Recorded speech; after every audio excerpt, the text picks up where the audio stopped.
तेरी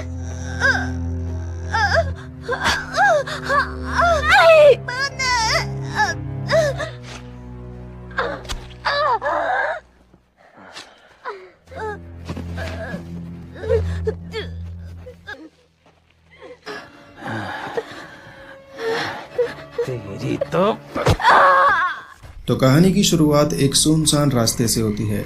रात के सन्नाटे में दो पुलिस ऑफिसर्स एक क्रिमिनल को पकड़कर ले जा रहे होते हैं जिसका नाम था क्रूग। पता नहीं क्यों पर क्रूग बार बार गाड़ी में से इधर उधर झांक कर देख रहा था। शायद वो किसी के इंतजार में था। लेकिन तभी सामने रेलवे क्रॉसिंग आती है जहां पुलिस ऑफिसर्स को अपनी गाड़ी रोकनी पड़ जाती है। लेकिन इसी बीच पुलिस ऑफिसर्स का टकराव क्रूग के साथियों से होता है जो बिल्कुल खूंखार तरीके से उन दोनों पुलिस ऑफिसर्स को मारकर क्रूग को आज़ाद करा लेते हैं। और हमें पता चलता है कि क्रूग के उन दोनों साथियों में एक उसका भाई फ्रैंकिस था और दूसरी उसकी गर्लफ्रेंड सैडी। इसी के साथ सीन शिफ्ट होता है एक 17 साल की लड़की पर जिसका नाम मैरी था। मैरी एक अच्छी स्विमर थी और पानी के अंदर अपनी मॉम को करतब दिखा रही थी। पानी से बाहर आने पर मैरी की मॉम एमा अपनी बेटी को एक सरप्राइज देती हैं वेकेशन पर जाने का। और फिर हम मैरी के फादर जॉन को देखते हैं जो एक बहुत बड़े सर्जन थे और वो अपने हॉस्पिटल में एक पेशेंट का इलाज कर रहे थे। हॉस्पिटल से घर जाने के बाद जॉन अपनी बीवी एमा और बेटी मैरी के साथ वेकेशन पर निकल पड़ते हैं। वैसे उनका ये वेकेशन एक खूबसूरत लेक यानी कि एक झील का था जहाँ पर जॉन का एक शानदार घर और एक गेस्ट हाउस भी था। फाइनली ये तीनों अपने लेक वाले हाउस में पहुंच जाते हैं। जॉन और एमा तो घर के अंदर चले जाते हैं लेकिन मैरी उनसे परमिशन लेकर गेस्ट हाउस में रहने चली जाती है। घर में लगे कुछ फोटोग्राफ्स को देखने के बाद हमें ये भी पता चलता है कि मैरी का एक बड़ा भाई भी था जो कुछ ही दिन पहले गुजर गया। मैरी एक लॉकेट को देखकर अपने भाई को बहुत मिस करती है क्योंकि ये लॉकेट उसके भाई ने उसे गिफ्ट किया था। फिर मैरी खुद को शांत करने के लिए लेक में जाकर स्विमिंग करती है, उसके बाद शावर लेती है और फिर अपनी एक फ्रेंड पेज से मिलने का मन बना लेती है। तो अब मैरी सीधे अपने मॉम डैड के पास आती है और उनसे पेज के पास जाने के लिए कार मांगती है।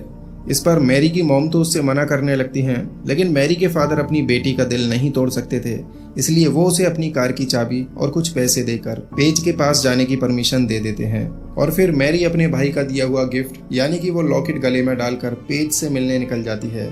पेज के पास जाकर मैरी उसके जर्नल स्टोर में बैठी होती है और वो दोनों आज रात के लिए पास के ही एक न्यू रेस्टोरेंट में जाने की प्लानिंग कर रहे होते हैं। पेज मैरी से ड्रग के चस्के लेने की बात करती है तो इस पर मैरी उसे बताती है कि वो अब ये सब कुछ छोड़ चुकी है। इधर स्टोर में शॉपिंग करता हुआ एक लड़का काफी देर से इन्हें घूर रहा था और इनकी सारी बातें सुन रहा था। अब ये लड़का इन दोनों के पास जाकर पेज से एक सिगरेट मांगता है, लेकिन उसकी उम्र कम होने के कारण पेज उसे सिगरेट देने से मना कर देती है। इस पर लड़का पेज को बताता है, मेरे पास एक मस्त क्वालिटी वाला ड्रग है, अगर तुम चाहो तो मैं तुम्हें ये ड्रग दे सकता हूँ, लेकिन बदले में तुम्हें मुझे सिगरेट देनी होगी। इसी बात पर पेज की उस लड़के से दोस्ती हो जाती है और वो लड़का अपना नाम बताता है जस्टिन। अब जस्टिन के साथ ये दोनों उसके घर जाने लगती हैं क्योंकि जस्टिन के घर पर आज कोई भी नहीं था, वो बिल्कुल अकेला था। यहाँ पहुंचकर पेज अपनी दोस्त मैरी को कार में ही रुकने को कहती है और खुद जस्टिन के साथ उसके घर के अंदर चली जाती है। अब काफ़ी देर तक इंतज़ार करने के बाद पेज जब वापस लौटकर नहीं आती तो फिर मैरी को उसकी फिक्र होने लगती है और वो भी गाड़ी से बाहर आकर जस्टिन के घर में जाने लगती है। घर में जाकर मैरी देखती है कि पेज और जस्टिन तो एक बेड पर बैठकर ड्रग के पूरे मज़े ले रहे थे। तभी पेज मैरी को भी ड्रग लेने के लिए फोर्स करती है और फिर मैरी भी उसकी बात मान लेती है। यहाँ इन तीनों के बीच काफ़ी बातें होती हैं और एक दूसरे को अच्छे से जान लेते हैं और अब जस्टिन भी इनका फ्रेंड बन जाता है।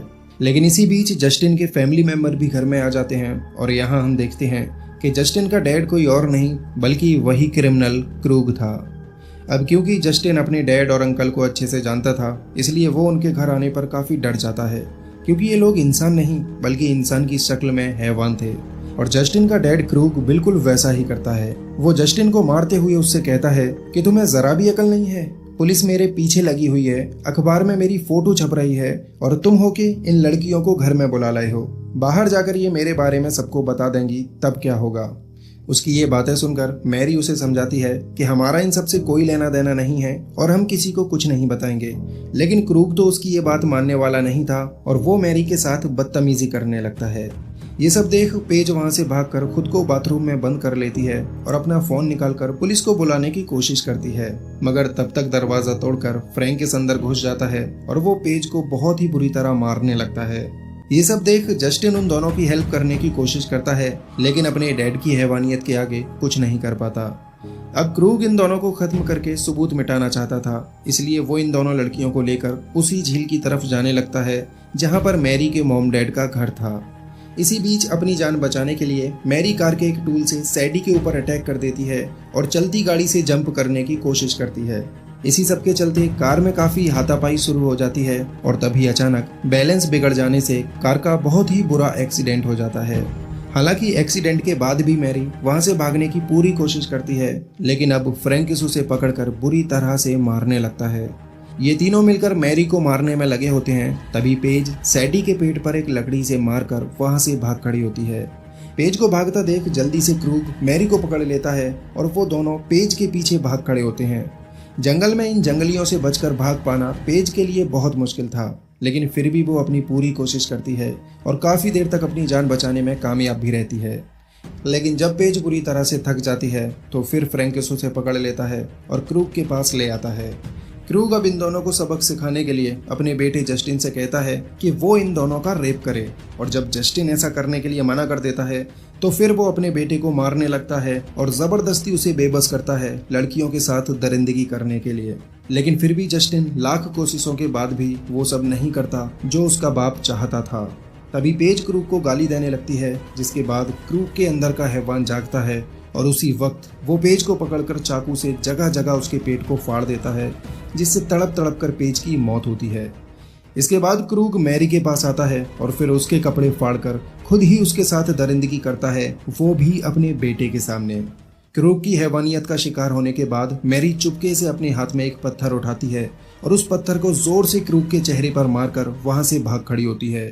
जंगल में भागते हुए मैरी झील के पानी में उतर जाती है और तैरते हुए झील के उस किनारे की तरफ बढ़ने लगती है जहां पर उसका घर था। लेकिन पीछे से आकर क्रूग मैरी के ऊपर गोलियां चलाने लगता है और मैरी उन गोलियों से बचते हुए किनारे की तरफ बढ़ती चली जाती है। मगर जैसे ही मैरी किनारे के बिल्कुल करीब पहुंचती है तभी क्रूग की एक गोली जाकर उसकी बैक में लगती है, जिससे मैरी मरती तो नहीं पर वहीं पानी में बेहोश हो जाती है। इसके बाद जोरदार तूफान के साथ बारिश होने लगती है और ये तीनों मैरी को मरा हुआ जानकर पानी में ही छोड़कर वहां से चले जाते हैं।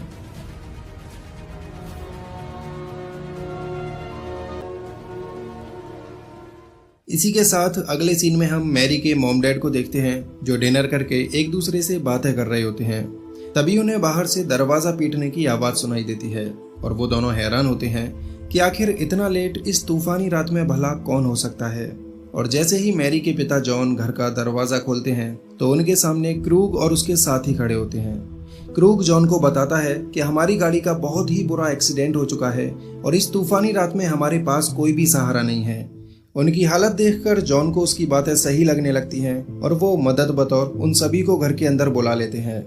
जॉन देखते हैं कि फ्रैंकिस को काफी ज्यादा चोट आई थी और उसकी नाक भी टूट चुकी थी, क्योंकि जिस वक्त उनकी कार का एक्सीडेंट हुआ था तो फ्रैंकिस का मुंह शीशे से जा लगा था। अब एक सर्जन होने के नाते जल्दी से जॉन फ्रैंकिस का ट्रीटमेंट करने लगते हैं और एमा इन सब के लिए कॉफी बनाकर लाती है। कॉफी पीते पीते जॉन जल्दी से फ्रैंकिस का ट्रीटमेंट कर देते हैं और दवाइयां देकर उसे आराम करने को कहते हैं। एमा उन्हें बताती है कि अगर आप लोग चाहें तो आज की रात हमारे गेस्ट हाउस में रुक सकते हैं, क्योंकि इस तूफानी रात में यही सही रहेगा। एमा की बात सुनकर क्रूग भला कैसे मना कर सकता था, क्योंकि उनके पास तो दूसरा कोई रास्ता भी नहीं था। खैर, सबकी कॉफी खत्म होने के बाद जस्टिन अपना कप रखने किचन में जाता है और किचन में जाकर उसकी नजर पड़ती है मैरी की फोटो पर। मैरी की फोटो देखते ही जस्टिन की हालत खराब हो जाती है और तब एमा उसे बताती हैं कि ये हमारी बेटी मैरी है, जो इस वक्त अपनी फ्रेंड के पास गई हुई है, सुबह तक लौट आएगी। ये सब जानने के बाद जल्दी से जस्टिन टॉयलेट में भागता है और अंदर बैठकर बुरी तरह से रोने लगता है, क्योंकि उसे बहुत ही ज्यादा दुख होता है कि जो लोग उन्हें पनाह दे रहे हैं उन्हीं की बेटी को उसका बाप खत्म कर चुका है। लेकिन जस्टिन ठान लेता है कि वो ये बात किसी को नहीं बताएगा कि मैरी इन्हीं की बेटी है, क्योंकि अगर उसके बाप को ये बात पता चली तो फिर वो मैरी के मॉम डैड को भी मार डालेगा। इसके बाद जस्टिन टॉयलेट से बाहर आता है और अपनी जेब से मैरी का वही लॉकेट निकालता है जो मैरी ने निकलते वक्त अपने गले में डाला था, और ये उसके भाई का गिफ्ट था। दरअसल मैरी के साथ जब क्रूग ने दरिंदगी की थी तो उसी वक्त उसके गले से ये लॉकेट निकल गया था, जो कि जस्टिन ने उठाकर अपनी पॉकेट में रख लिया था। तो अब डायरेक्ट तो जस्टिन एमा को उनकी बेटी के बारे में नहीं बता सकता था, इसलिए वो चुपके से मैरी का लॉकेट किचन में रखे हुए कप के ऊपर रख देता है, जिससे जब भी एमा उस लॉकेट को देखें तो उन्हें कुछ समझ आ जाए। इसी के साथ हम झील के अंदर मैरी को देखते हैं, जो किसी तरह से घसीटते हुए किनारे तक पहुंच चुकी थी। इधर ये सभी लोग एमा के साथ उसके गेस्ट हाउस में जाते हैं, जहां एमा इनके आराम की व्यवस्था करके वापस लौट आती है। घर में आकर एमा अपने हस्बैंड से कहती है कि मुझे ये लोग कुछ अजीब लग रहे थे, न जाने क्यों, पर मुझे ऐसा लग रहा है कि उन्होंने हमसे झूठ कहा है। आगे एमा कुछ और बोल पाती उससे पहले ही उन्हें घर के बाहर से एक जोर की आवाज आती है, जिसे सुनते ही जल्दी से दोनों घर से बाहर आते हैं और बाहर आकर वो देखते हैं कि उनकी बेटी मैरी अधमरी हालत में जमीन पर पड़ी हुई है। बेटी को इस हालत में देख दोनों माँ बाप की रूह कांप जाती है और चेक करने पर उन्हें पता चलता है कि मैरी की बैक में एक गोली लगी है और साथ ही उसके साथ बेरहमी से रेप किया गया है। इस भयानक मंजर को देख एमा की तो सांसें अटक जाती हैं, मगर जॉन अपनी बेटी को बचाने के लिए खुद पर काबू रखता है। अब जल्दी से जॉन एमा से एक चाकू और थोड़ी अल्कोहल मंगाता है, फिर उसी चाकू को गर्म करके मैरी के शरीर से गोली निकाल देता है। फिर एमा दोबारा से किचन में जब कुछ लेने के लिए जाती है, तब उसे कप के ऊपर रखा मैरी का वो लॉकेट दिख जाता है, जिसे जस्टिन ने वहां पर रखा था। लॉकेट को देखते ही एमा सब कुछ समझ जाती है कि उसकी बेटी के साथ ये सब किसने किया है। इसके बाद ये पूरी बात एमा जॉन को भी बताती है, जिसे जानकर जॉन पूरी तरह से टूट जाता है। साथ ही जॉन को ये भी पता था कि मैरी का इलाज घर पर नहीं किया जा सकता, उसे हॉस्पिटल ले जाना बहुत ज़रूरी था, मगर कैसे ले जाया जाए ये एक बड़ी प्रॉब्लम थी, क्योंकि वो वहशी दरिंदे भी यहीं पर थे जिन्हें कुछ भी भनक लगते ही रिस्क बढ़ जाएगा, और दूसरा उनके पास कार भी नहीं थी जिससे मैरी को हॉस्पिटल तक ले जाया जा सके। तभी जॉन को एक आइडिया आता है कि वो अपनी बोट के जरिए यहाँ से बाहर निकलेंगे और फिर 6 मील तक पैदल चलकर हॉस्पिटल तक पहुँच जाएंगे। अब खतरे से निपटने के लिए जॉन कुछ हथियार उठाने लगता है और एमा किचन के ड्रॉयर्स में बोट की चाबी ढूंढने लगती है, मगर तभी एमा के पास क्रूग का भाई फ्रैंकिस आ जाता है, जो एमा से कहता है, मुझे नींद नहीं आ रही थी इसलिए तुम्हारे पास चला आया, क्या तुम मुझे बियर पिला सकती हो। ये कहकर फ्रैंकिस फ्रिज की तरफ जाने लगता है, लेकिन क्योंकि फ्रिज पर मैरी की फोटो लगी थी इसलिए जल्दी से एमा फ्रैंकिस को अपनी ओर खींच लेती है और मीठी मीठी बातें करते हुए एमा फ्रैंकिस को अपनी बातों में उलझाने लगती है। कुछ देर तक तो एमा उसे बातों में उलझाए रखने में कामयाब रहती है, मगर तभी अचानक फ्रैंकिस की नजर मैरी पर पड़ती है, जो जख्मी हालत में वहां पर लेटी हुई थी। मैरी को देखते ही फ्रैंकिस के होश उड़ जाते हैं और तभी पीछे से एमा उसके सिर में एक बियर की बोतल दे मारती है, जिससे फ्रैंकिस काफी जख्मी हो जाता है। तभी जॉन भी वहां पर आ जाता है और अब ये दोनों मिलकर फ्रैंकिस को बहुत मारते हैं, काफी टॉर्चर करते हैं और आखिर में जॉन उसके सिर में एक हथौड़ी मारकर फ्रैंकिस को यहीं पर ढेर कर देता है। अब इसके बाद ये दोनों क्रूग और सैडी को भी खत्म करने गेस्ट हाउस में जाते हैं, जहां पर वो दोनों तो सो रहे थे, मगर जस्टिन जागा हुआ था और उसके हाथ में अपने डैड की गन भी थी। जॉन और एमा को देखकर जस्टिन बिना कुछ बोले उस गन को जॉन के हाथ में थमा देता है और अपने डैड को खत्म करने का इशारा करता है, मगर जैसे ही जॉन उस गन को लोड करता है उसकी आवाज से सैडी जाग जाती है और तभी जॉन उसे शूट कर देता है। गोली सैडी की गर्दन को छूकर गुजरती है, इसलिए वो सिर्फ जख्मी हो पाती है, मरती नहीं। और इसी बीच किसी तरह से अपनी जान बचाकर क्रूग वहां से भाग निकलता है। इधर सैडी अपनी जान बचाने के लिए बाथरूम में भागती है, मगर जॉन उसे पकड़ लेता है और फिर इन दोनों के बीच काफी मारपीट होती है। तभी एमा उस गन को उठा लेती है और बाथरूम में आकर डायरेक्ट सैडी के सिर में गोली उतारती है, जिससे पल भर में ही सैडी की मौत हो जाती है। अब सिर्फ क्रूग ही था जो जिंदा बचा था और वो गेस्ट हाउस से भागकर जॉन के घर में आ चुका था। घर में आकर क्रूग अपने भाई फ्रैंकिस की बॉडी को पड़ा हुआ देखता है, पर उसे कुछ भी समझ नहीं आता कि आखिर ये लोग क्यों उनकी जान के प्यासे बने हैं। तभी क्रूग की नज़र भी मैरी की एक फोटो पर जाती है और साथ ही उसे टेबल पर मैरी के खून में सने हुए कपड़े भी दिख जाते हैं, जिसके बाद उसे पूरी कहानी क्लियर हो जाती है कि क्यों ये डॉक्टर उसके खून का प्यासा है। इधर सैडी को खत्म करके एमा अपनी बेटी को बोट में लेटाकर यहाँ से निकलने की तैयारी करती हैं और दूसरी तरफ जॉन अब क्रूग का खात्मा करने के लिए घर के अंदर चला जाता है। घर में जाते ही जॉन हर तरफ क्रूग को ढूंढने लगता है, मगर क्रूग पहले से ही होशियार होकर छिपा हुआ था। अब जैसे ही उसे सही मौका मिलता है वो एकदम से जॉन के ऊपर टूट पड़ता है और उसे बेरहमी से मारने लगता है। जॉन भी यहाँ पर अच्छी कोशिश करता है, मगर क्योंकि क्रूग काफ़ी ताकतवर था इसलिए जॉन का उसके आगे टिक पाना मुश्किल हो रहा था। ऊपर से क्रूग बार बार जॉन को ये बताता है कि कैसे उसने मैरी के साथ दरिंदगी की थी और कैसे कैसे उसे टॉर्चर किया था। ये सब सुनकर जॉन को और भी ज्यादा तकलीफ होती है और वो पूरी कोशिश करते हैं इस हैवान को मारने के लिए, मगर उसे मार पाना इतना आसान कहाँ था। इधर बोट में एमा को काफी फिक्र होने लगती है, इसलिए वो जस्टिन को अंदर भेजती है जॉन को बुलाने के लिए, मगर जॉन को तो यहाँ अपनी जान बचा पाना भी मुश्किल हो रहा था।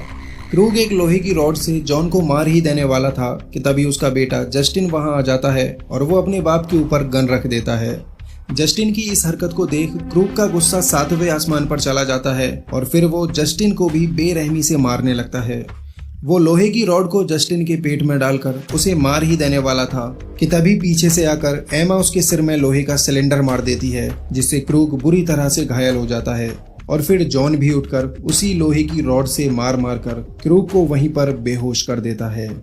इसके बाद हम देखते हैं जॉन, एमा और जस्टिन मैरी को अपने साथ लेकर बोट में बैठकर वहां से निकल जाते हैं, लेकिन कहीं ना कहीं जॉन के मन में एक उदासी थी, उन्हें कुछ कमी लग रही थी। शायद क्रूग जिंदा छूट गया था, उसकी कमी। मगर तभी अगले सीन में हम जॉन को क्रूग के पास देखते हैं, जो क्रूग के शरीर की कुछ नसों को काटकर उसे पैरालाइज कर देता है।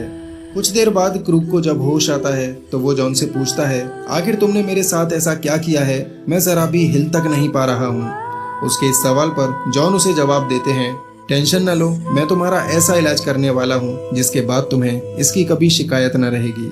इसके बाद जॉन उसके सिर को उठाकर ओवन में रखता है और फुल पावर के साथ ओवन को ऑन करके छोड़ देता है। थोड़ी ही देर में ओवन की गर्मी से क्रूग का सिर पिघलने लगता है और फिर हाई प्रेशर के साथ ब्लास्ट हो जाता है।